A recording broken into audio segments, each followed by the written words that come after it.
Yan, magandang araw mga kadyano.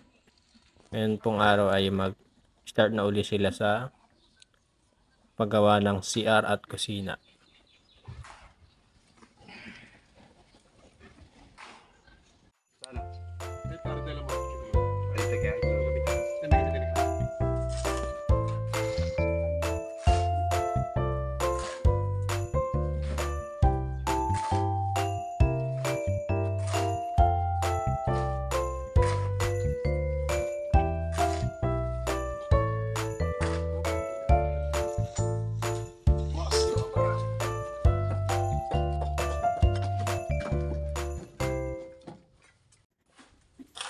Ngayon mga kadyano, pinapalitodahan niya po yung poste para maganda na po yung magiging itsura ng poste natin.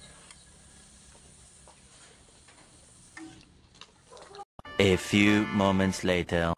Acroboy. Yan. Ano po pangalan mo? Jomar Pagyo, aka Acroboy. Pagyo. Si Acroboy. Shoutout sa mga followers niyo dyan. Bili na kayo ice cream.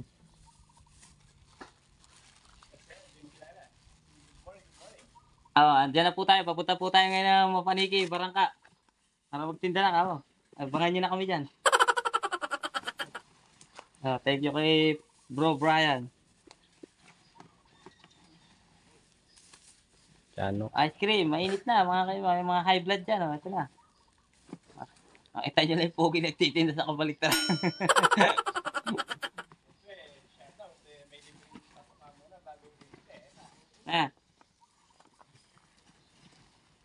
Shoutout natin yung kaibigan ko rin sa Paraoba. Yun, nakadilaw. Shoutout. Si paring ano yun eh. Sa may bingguhan. Yan eh. Salamat, 20 pesos. 100, 5 piraso. Saan eh, Mahal yung ganon. nagkulang sa libo, tinanong ko sa online. Sabi nga niya, ay na, may ka. Pag GoPro kasi, nasa kanyon. Yung original. Nasa Ay, 20,000 yun. Ay, ano lang siguro yung nasa online, mga joke-joke lang yun. Yung kanyang XJ cam yata. Oo. Yun yung nasa Pwede na rin siya, 4,000. pang ano lang, personal mo lang. Pwede. So, nabang nagtitinda ka na, siguro may nakikita mo, suki mo. May souvenir. Ay, ano pa yata tayo. Shoutout. Shoutout sa mga hindi pa na siya shoutout. Bili na kayo ice cream, papunta tayong Barangka Mapaniki. Kaya lang, pupusensya na yung tindero at magandang lalaki. Santing daw kasi sabihan na kalubura ko. Tawi-tawi. Isa, ano ba yun? Tawi-tawi. Diyan. Hindi eh. Tampagita. Alam kong tawi-tawi sa Mindanao. Ay, oo. Lang na. Ganda lang din natin na tayong tech room. Parang ikaw yun ah. Tawa-tawa. Ito naman kay Boss Gano. Kay Boss Gano. Bahay din niya. Bahay ko. Maganda. Ano yun eh, nasa 15-20 lang. Ano ba sukat niya? 14 oh. Saktuan lang. Kasi ito na may i-develop niya. Ano yung harap. Hanggang sa ba yung pagitan niya? Area ka. Pwede niya ata sila yung kuya mo kanya. Papahinga. Pag ganitong oras kasi natutulog sila. Mga bawal mapagod. Ay, yun sila tropa nga ito. Ay!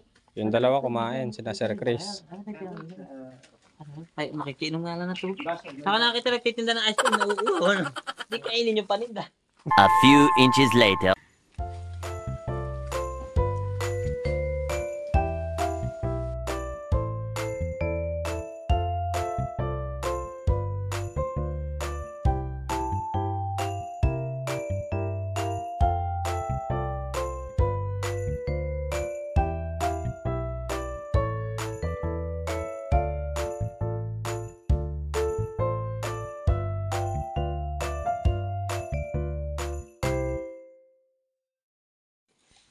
Yun po mga kadyano, makinis na po yung pinalitadahan nila.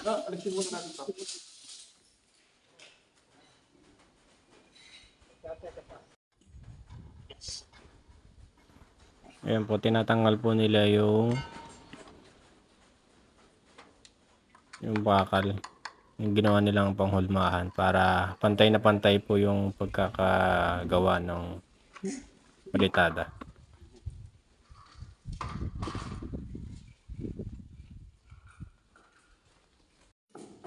So ayun, mga kadyana, binilikan na uli natin yung part ng kusina. Ayun, nalagyan na po ni Sir Request ng mga hollow blocks.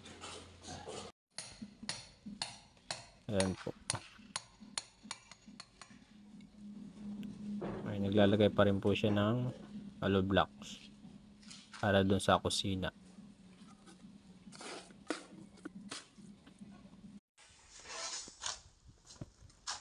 Yan po, mabusin niya pong pinapantay po yung poste ng bahay.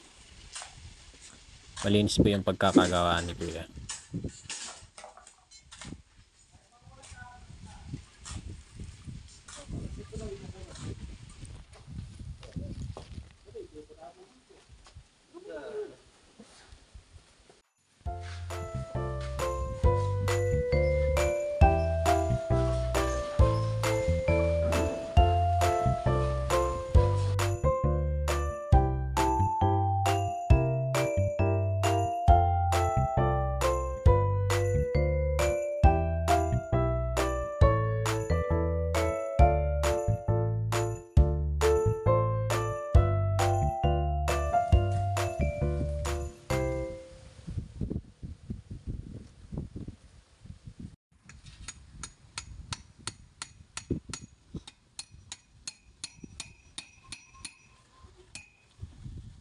Yun po, nilalagyan po ni Sir Chris ng bakal para po mas matibay po yung paglalagay ng mga hollow blocks.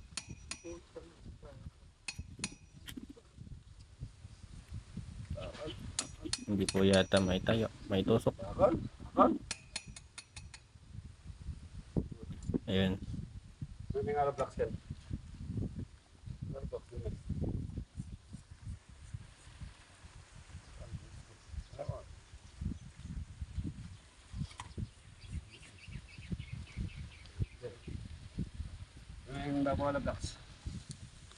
Ayan. Sinuspatan po nila gamit yung hose na may tubig po yata yan.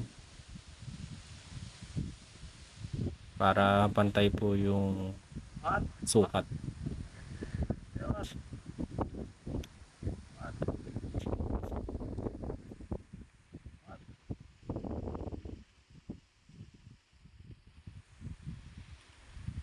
Ayun po mga kadyano. Tapos na po yung pagpalitada dito sa loob ng bahay. Tapos ito po yung CR ko. Medyo may kaliitan lang po siya. Ayan. Ito po yung kusina. Gagawin ko kusina. Ayan po. Tapos meron po siyang isang pinto dito. Papuntang yung parang papuntang second floor po pagka naglagay na po ng spiral staircase po dito sa bandang dito po.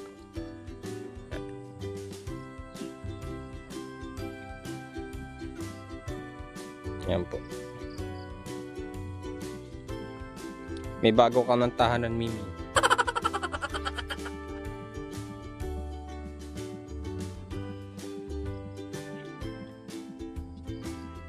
Po mga kadyano, konti na lang po talaga. Saka ito pong bintana niya, papalitan na po natin ng standard, yung nakatapat na po dito sa may pinto, sa taas ng pinto. Ayan po. I-grinder po siguro nila para matanggal itong itaas niya. Mas malaking bintana po ilalagay. Apo. Pa rin sa kabila, ganun din po. Papalakihan po yung bintana. Ayan po.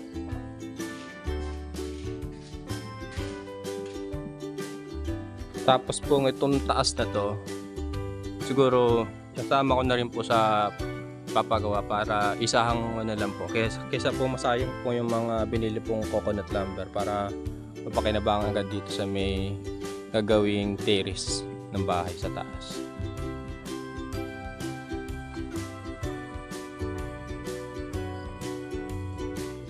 Ayan.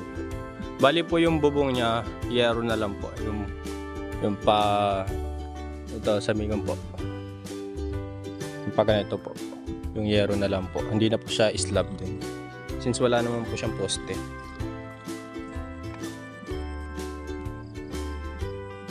Yun na lang po siguro.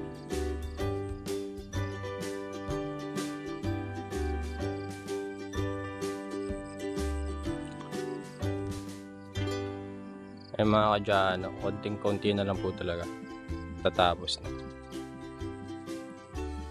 Since yung window po kasi, baka po sa 3 weeks po, bumili po kasi ng bagong bintana. Kasi pasadya po kasi kaya medyo may katagalan yung pagdating ng bagong window.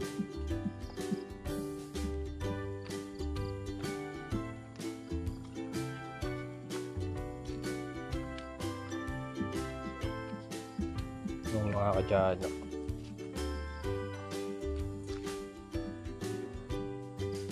Nantay na po yung isang poste. Itong isang poste po, nilagyan po na nilang guhit kasi medyo may kakapalan yung bandang taas. Ayan po. Sinensel po nila pero bukas po siguro i-grinder nila para pantay na lang po yung mangyayari.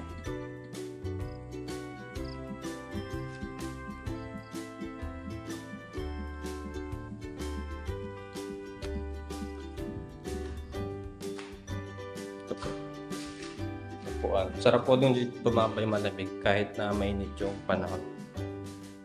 Yan. Wala kong gawin dito mga kadyano. Dito po yung bed ko sa part na to. Yan. Parang nakawan siya, parang bunk bed po, loft bed, ganun po.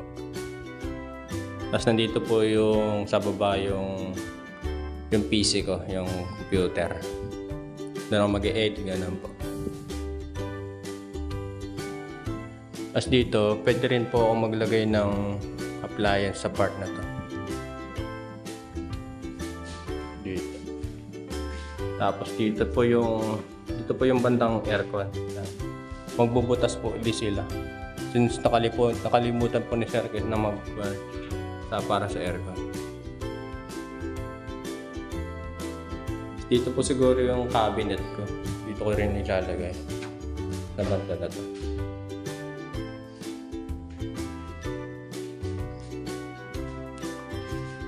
Sa Lunes po, kukuha po ng electrician para dun po sa kung saan po maganda ilagay yung mga circuit breaker po. Tsaka para malaman na rin kung tama pa itong mga ginawa ng mga outlet.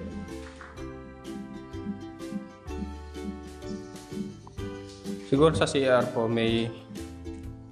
rin pa ng palagyan ng outlet dito para pagka nag-rice cooker ako, may saksakan din po dito. Tapos dito siguro may switch para sa ilaw sa banyo, tapos ilaw po dito sa kusina.